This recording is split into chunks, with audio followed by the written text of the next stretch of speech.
Welcome to the Bella Vista Historical Museum. I'm Nancy Noyes. We're about to meet two very exciting guests who have written a new book. Let's check them out. It is my great pleasure to introduce authors Xyla Lucas and Dale Phillips, who have written a marvelous book, Images of America, Bella Vista.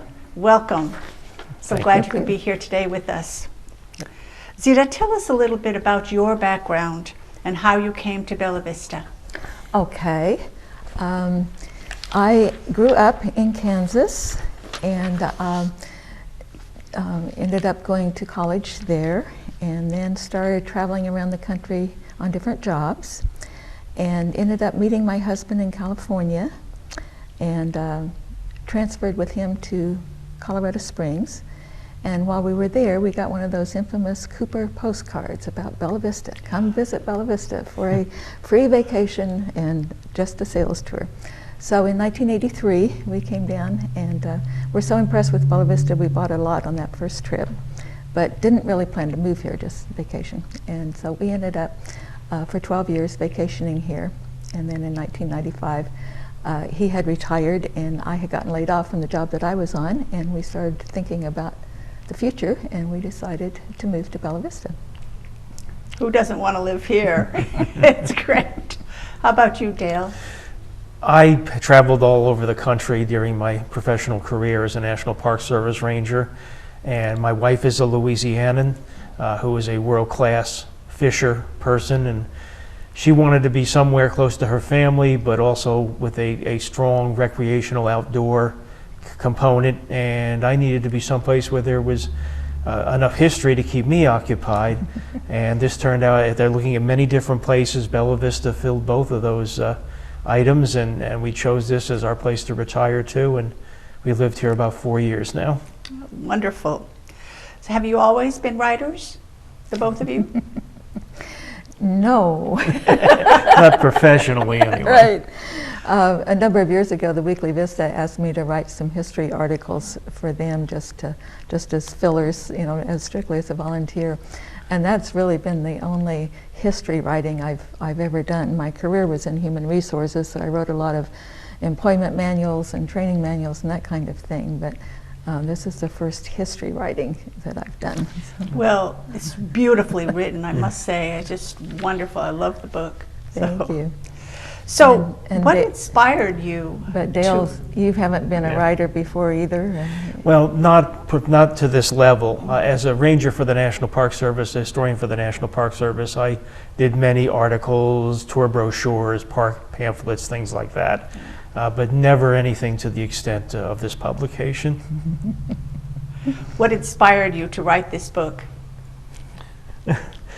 When I first became acquainted with the resources of the Historical Society, I noticed very quickly that we had an amazing collection of pictures that could be better used. And when I received a phone call from the publishers asking if we would be interested, we were lucky enough that one of the publishers was from Fayetteville, and she had realized that the Images of America are a series that cover all over the country.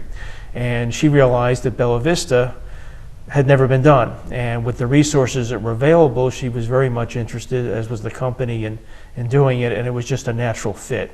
We had the resources, we knew they needed to be put to use, and they were the right company to work with. Great. And then he called me and said, you know, would you partner with me on this? And I thought, if we're ever going to do it, and we were already shut down because of the pandemic, and I said, this is the summer to do it if we're ever going to do it. So that worked out. Yep. Right. What was the most challenging aspect of writing the book for you? It was deciding what to leave out. Oh. There was so much more that we could have put in, but the publisher had restricted us to a certain number of photos. And so we had to, you know, go with that limit. Yeah. So it was difficult. Dale came up with a great idea. They're downstairs, they have a big pool table. So he said, let's just lay out all the photos on the pool table, and we can, you know, really be able to look at what we've got and so on. So we spent hours, you know, walking around the pool table trying to decide what to pull out and what to leave in. we also were limited in the number of words that we could put into each text under each photograph. Oh. So we had to, many cases, even to explain the photographs the best, the text far exceeded the number of words that could fit in that particular spot. So we spent a whole lot of time cutting it down to try to get it to fit properly. We kind of partnered in that I came up with the photos and he did the captions. And so it was a great partnership because, you know, I knew where I could find the photos or if I had to go take some. And then he, you know, he's been with the museum now for a couple of years, long enough to really get some good knowledge about the different aspects of what we have, and so it worked out really well. And that was one of the principal ideas behind what we were doing, is we wanted to serve, we have so many new residents coming into Bella Vista, and many folks who have lived here for a long time who aren't that familiar with the history of our area. And we wanted it to be a good introductory history to this very valuable, very important, very unique history that our community has. Yes, exactly. Well, what did you find to be the most rewarding aspect of writing the book? The museum. Yeah. We decided we would donate all profits and royalties to the museum, so it's really a fundraiser for the museum. Because we had to be shut down for so many months last year, you know, we were low on walk-in donations and contributions and so on. We couldn't do the usual fundraising events, so this was a good substitute for those lack of revenue. So. And it's a good legacy. I mean, this the sales will continue on forever. So we felt it was a very important contribution to our community. Great.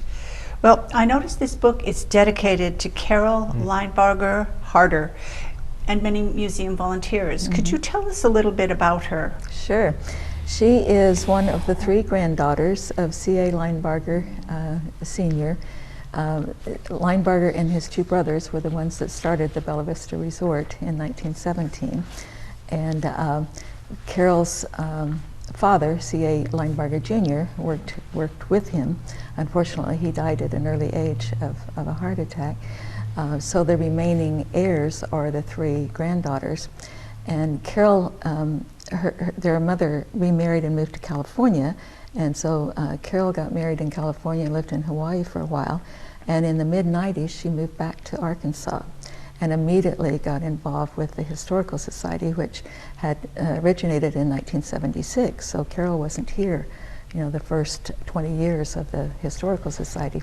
So when she moved back to Arkansas and saw what was going on, she immediately got involved.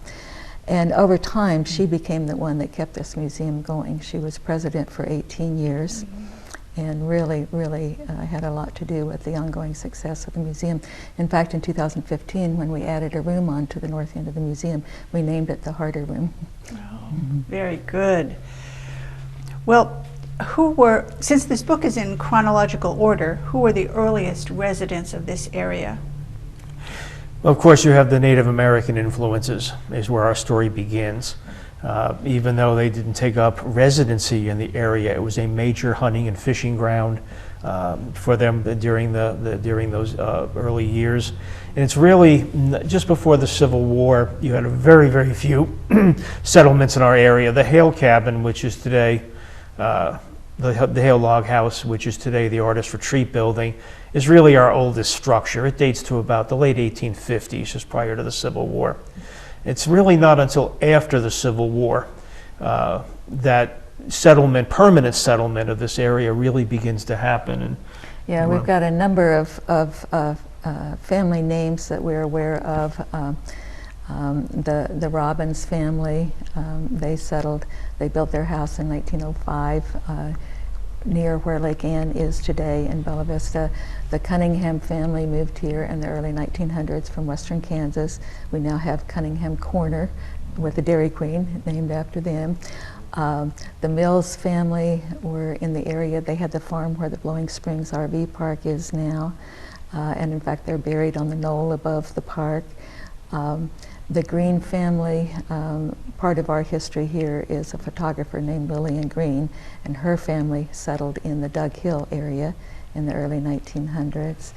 The Beavers, we have a Beaver cemetery out north of Branchwood Rec Center, and that was an early settler.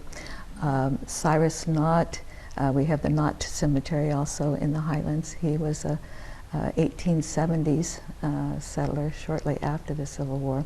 So those are just some of the names that we have become aware of. And much like today, many of those folks were from all over the country, from Vermont, from New York, from Kansas, from Missouri. This area always seemed to draw people, much like it does today, from all over the nation. How difficult was it to locate the historical photos for the book? Not hard. No, We have files of them. that's our job. But yeah, the museum, and again, that's what the first thing that caught my attention when I became involved with the museum was the elaborateness and the extensiveness of our photographic collection, both photographs and postcards. And Yeah, and many of the original photographs from the Linebarger era were, donated to the museum by the Linebarger family. I mean, the Linebargers really did a good job of documenting and keeping, pictures of a lot of things they were doing. So the only thing that we had to do was decide how to do the later chapters in the book where we didn't have as many old photos, because this publisher publishes pictorial history books. So the majority of the pictures have to be historic photos. Right.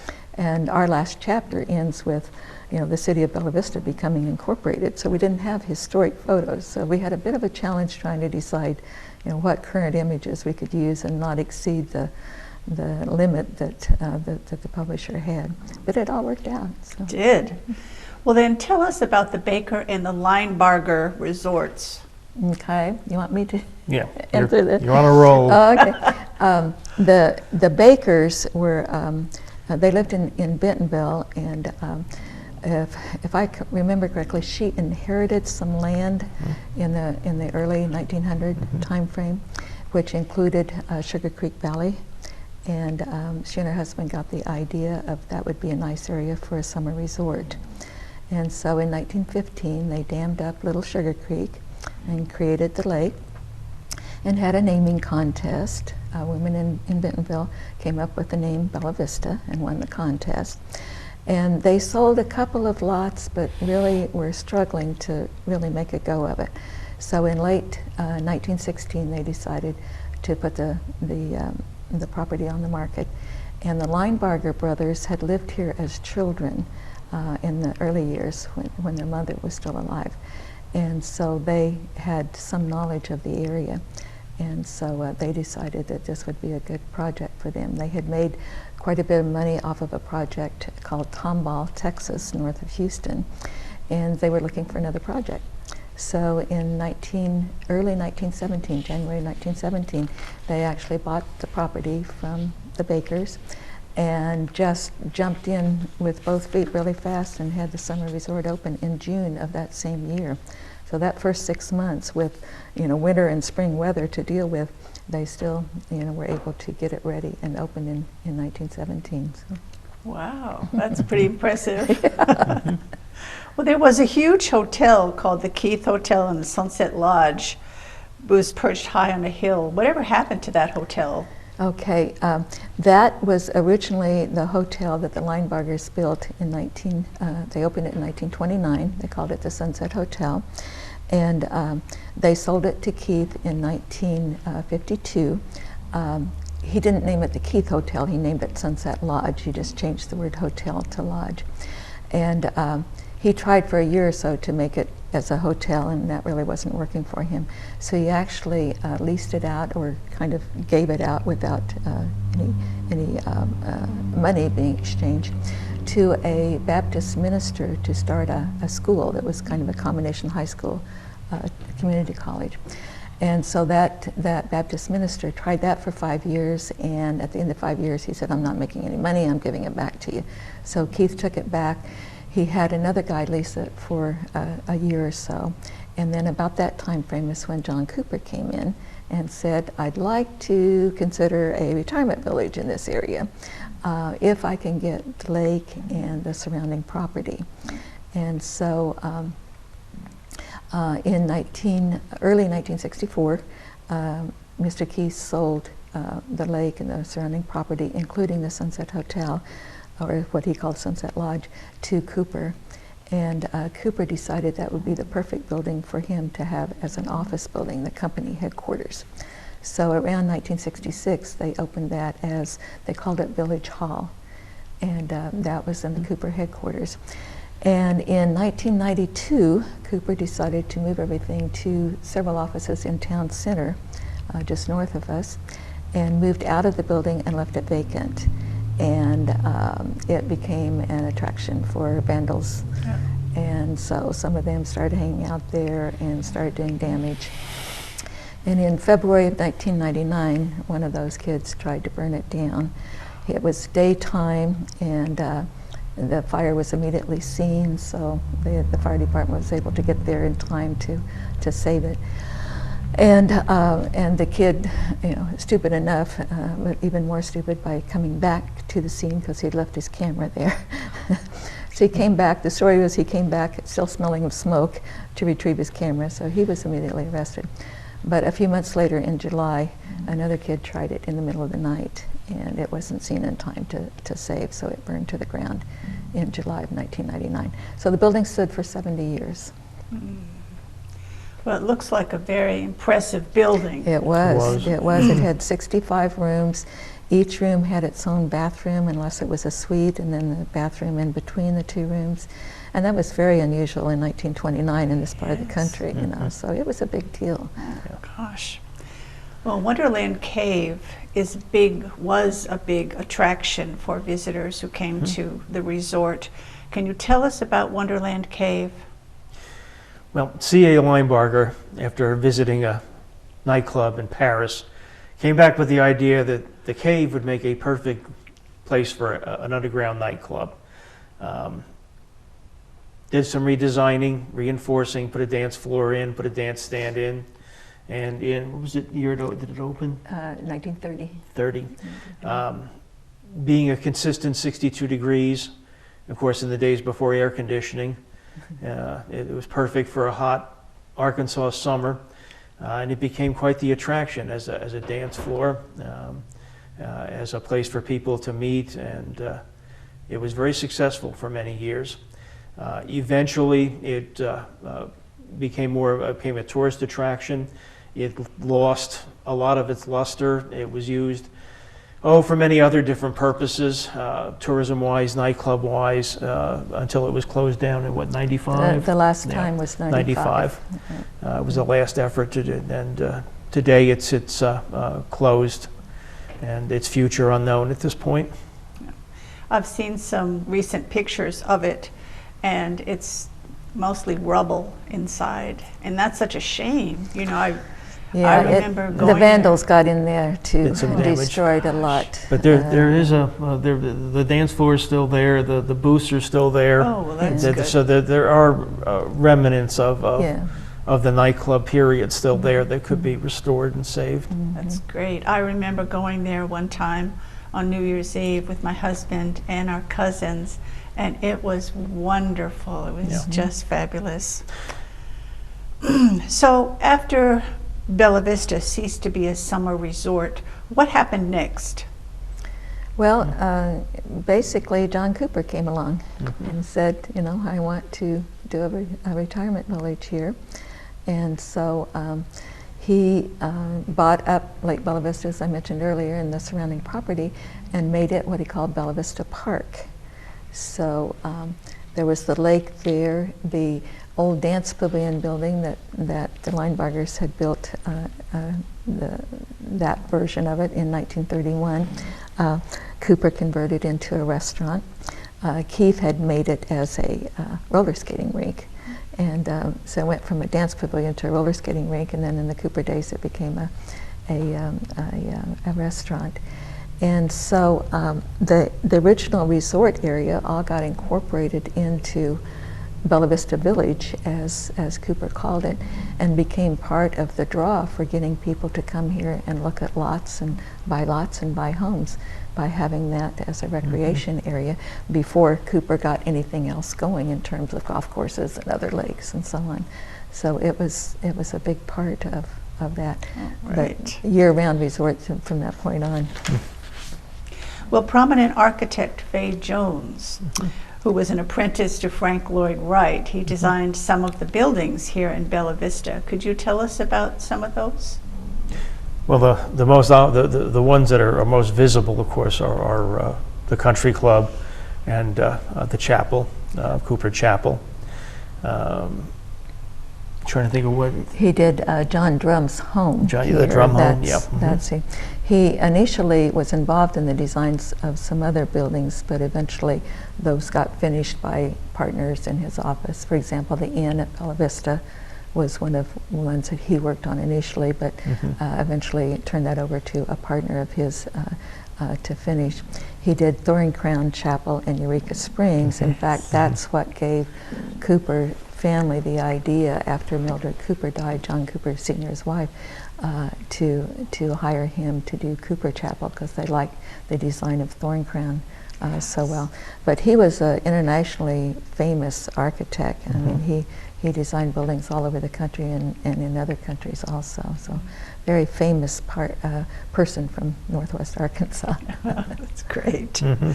So, how has Bella Vista changed from a retirement community to what it is today? You want to do that, or you?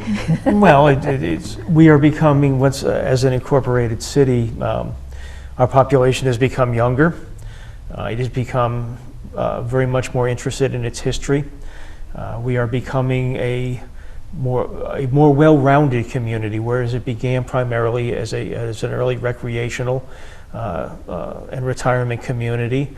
We are now developing into a community which will offer all sorts of assets to all people of all different ages. We're seeing more younger people move into the area. Of course, the addition of the elementary school. I think in the future we're going to have the need for further schools. With the bypass's completion, it's going to make the community even more desirable, I think, to live in. When the traffic is reduced on Highway 71, we're in the right place at the right time. We're a young community and we're growing, and the potential is just And the addition of all the hiking and biking trails has made a big difference, because when my husband and I moved here 26 years ago, you took your life in your hands if you wanted to walk outdoors, because you could only walk on the streets. There were no sidewalks anywhere. And so when the Trailblazers first built the walking trail around Lake Bella Vista, that was kind of the beginning of the trails in Bella Vista. And then they got going, with grants from the Walton Family Foundation, and then, the involvement of the city of the Bella Vista and Bella Vista POA. They all kind of partnered to make this big network of trails, and that's made a big difference for everybody living here, and certainly been another draw for people moving to Bella Vista. That's one of the things that impressed me so much, was all the trails. I love to walk on the trails, and I'm amazed at seeing the bikers bike on some of those trails. Yeah, really. And they are young people. They have to be expert on some of those trails. Yeah. And I think you're going to see the development of support industries over the next few years, things that will help service those hikers and bikers, the people utilizing those trails. I think that's going to be one of the big changes here in the next decade or so. Oh, great. Well, there is a wide variety of interesting and historical exhibits in the museum here, and one recent addition is the Fisher-Price Easter toy collection. What's that about? Well, Bruce Fox was an employee of Fisher-Price for 35 years and kind of became the company historian, and over those years he started his own personal collection, and their home, Bruce and Becky Fox live here in Bella Vista, and their home is like a museum itself. But he's agreed, this is the second display of his toys we've had, he's agreed to do a temporary exhibit of, in this case, it's all Easter toys related that we have up. They'll be up here through April 11th and through Easter. And he just is fascinated by Fisher-Price toys, and he just is so gung-ho. He's excited that other people get excited about him. So it's been fun. It's a draw for us to get visitors to come into the museum to see his toys. Well, I also understand that you have a settler's cabin here on the museum premises. Tell us about that. You want to tell him? No, go ahead. Okay. That's your baby. Well, In 2018, we were working on a project that Jack Kellogg, one of our volunteers, was very involved in, and someone approached him and said, there's a guy that lives on Lake Avalon that has an old log cabin in his backyard, and if the museum is interested in it, he would donate it to the museum. And so we were going, well, yeah, we would be interested in it, but that's a huge project. How on earth would we, handle that? So we started making inquiries, and we found a house mover that was willing to move it without dismantling it. He had some experience in moving log cabins, and he was going to charge us $4,000 for the move. So I said, well, we'll get back to you. And so I went to the Weekly Vista and started looking up what I could find on the history of that cabin, because I knew it was originally built out in the Highlands and then moved to Lake Avalon by a guy named Paul Parrish, who wanted it for his art sculpture studio. We have some of his sculptures here in the museum. And so one of the reporters at the Weekly Vista, Keith Bryant, came out to see what I was researching. He's always looking for story ideas, and I told him. So he and I went and looked at the log cabin. And the next Wednesday's Weekly Vista had an article about the log cabin and the fact that we were thinking about this project, but the house mover's bill alone would be $4,000. So one day later, I got a call from someone who said, we'd like to anonymously donate the $4,000. So we said, okay, that means we're going to do this. Somehow we're going to make this happen. So we eventually got it moved. We had to get a foundation built to set it on. So we had several steps with that, concrete blocks, and then a stonemason that could line the concrete blocks with native stone, and then find a contractor that was willing to rebuild what needed to be rebuilt, because we had to take the old porches off to move it. And so we got it moved here in the spring of, just 2 years ago right now. It was March of 2019. And the contractor, Scott Morrison, put a new roof on it. He put new porches on it. He built a fence out around it to surround it. And then we said, okay, we've got it. Now what are we going to put in it? And so we started putting out the word to the community that we were looking for donations that would go into this old log cabin. That Christopher Cooper was the one that built it in 1912, so we knew some about his family and so on. So we started getting donations, and Dale's wife, Carol Phillips, has a master's degree in cultural antiquities, if I'm saying that correctly. Mm-hmm. And so we asked her if she would volunteer to sort through the donations and see what would be good to use and how to place them and so on. So Carol took over that project, did the whole thing with setting up everything and furnishing it, and it just turned out great. I mean, now people walk in and say, oh wow, can I rent this? We say no. It was a money maker. Yeah. Speaking of Jack Kellogg, we need to thank him. Oh yes, for the book. His help on the book. Jack Kellogg did a lot of work on getting the pictures, the images, to the point that met the publisher's specs, because they had some very strict specifications on the quality of the pictures. And Jack, we could not have done this book without Jack's help on those pictures, because that was a tremendous contribution. So yeah. Well, Dale, another interesting aspect of this museum is the Civil War roundtable. Mm-hmm. Could you explain that to us? Civil War roundtables are organizations that exist all over the country who study, people who come together to study and to learn more about that great conflict between 1861 and 1865. We've been very successful in our first full year as a roundtable. We are meeting again here at the museum. We meet the first Thursday of every month at 7 o'clock here at the museum. We're a subordinate organization to the museum.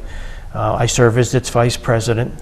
I also will be the May speaker for those. I'll be speaking on the battles of Port Hudson and Baton Rouge, and I believe it's May the 6th, that first Thursday.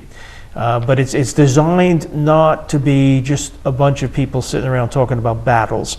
Our programs are very diverse. They go into all aspects of the war: political, civilian, medical, just all aspects of life during that period of the 1860s. So we draw a very good audience. We were drawing, before the pandemic, we were getting 40, 50 people a meeting, which was wonderful. We've just started our meetings again here at the museum. And we've been drawing about 25 to 30. So we're getting back as people are getting vaccinated and things are getting better. We hope to be back to full strength here shortly, but it's been a very, very enjoyable organization. Sounds like it. Really sounds very interesting. Well, Zita, who else would you like to thank for the book?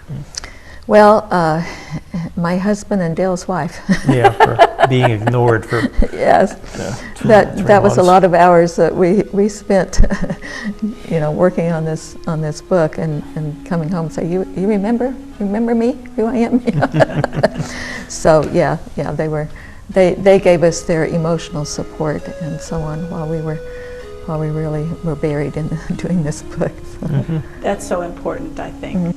Dale, you have a special event coming up in the month of April. Could you tell us about it? Yes, the official kickoff event of the sale of the book will be a book signing event here at the museum on April the 17th, Saturday, from 1 to 5. Zita and I will be here at the museum to sign copies of our book. The book is already available for purchase at the museum. We're open Saturdays and Sundays from 1 to 5. It's $22 is the cost, including tax. But the April 17th, Zita and I will both be here to sign as many copies as individuals wish to have with our signature on it. And yeah, we plan to do it outside and have the cabin open and the many things that were mentioned during the interview, and have other things going on here at the museum. So we look forward to seeing everybody on the 17th of April. I'm sure that will be a great event. Thank you for that, to have that. Well, I'd like to thank you both for being here today and telling us about the book that you wrote. It's just a treasure. Thank you. And if you haven't visited the museum, you're really missing out, so be sure to come in. All of the volunteers are just that, volunteers, so donations are always accepted. Speaking of donations, Bella Vista Community TV is also staffed by volunteers only. So if you would like to donate, you can donate to this number.